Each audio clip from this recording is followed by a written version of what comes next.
Israel, a nation small in size, great in history. When one looks at a map of the Middle East, it becomes clear just how small the nation of Israel truly is.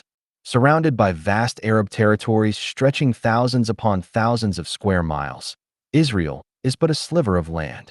Yet, despite its size and the enormity of land controlled by its neighbors, protesters across the world shout for the destruction of Israel, as if the Jewish people were foreign occupiers on soil that was never theirs. Nothing could be further from the truth. The land of Israel has belonged to the Jewish people for thousands of years, long before the rise of Islam or the modern Arab states. Jerusalem itself has been the heart of Jewish identity, faith, and culture since antiquity. What many fail to realize is that there has never been an independent nation of Palestine. The term Palestina was not a native name, but one imposed by the Roman Emperor Hadrian after crushing the Jewish revolt around 135 to 160 AD.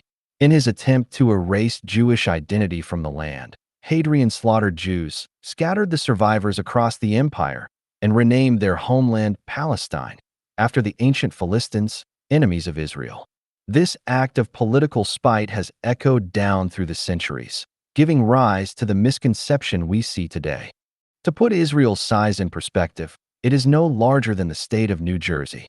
Yet people demand that the Jewish nation vacate that narrow strip of land as though millions of square miles of Arab-controlled territory do not exist around it. Those calls are not, in many cases, appeals for emancipation, but for the removal or annihilation of the Jewish people from their ancestral home. That is not liberation, that is erasure.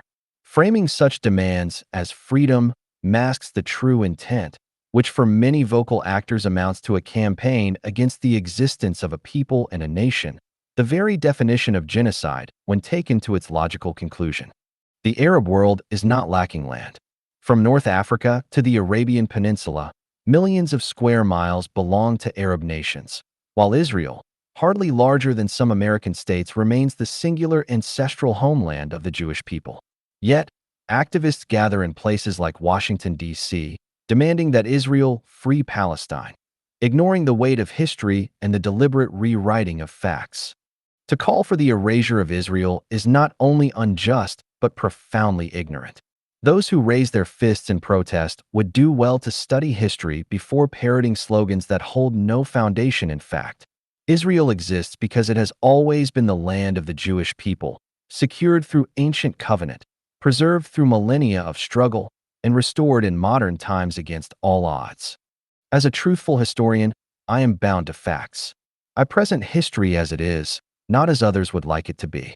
The facts of history stand firm, and I stand by Israel because the record of time itself bears witness to her claim. Truth cannot be erased, no matter how loud the voices of ignorance may shout. Just take a moment and look at the map below.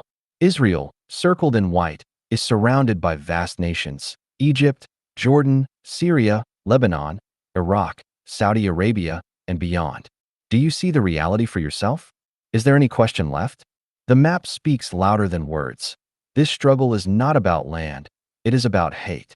Hate against a Semitic people who have endured centuries of persecution simply for existing.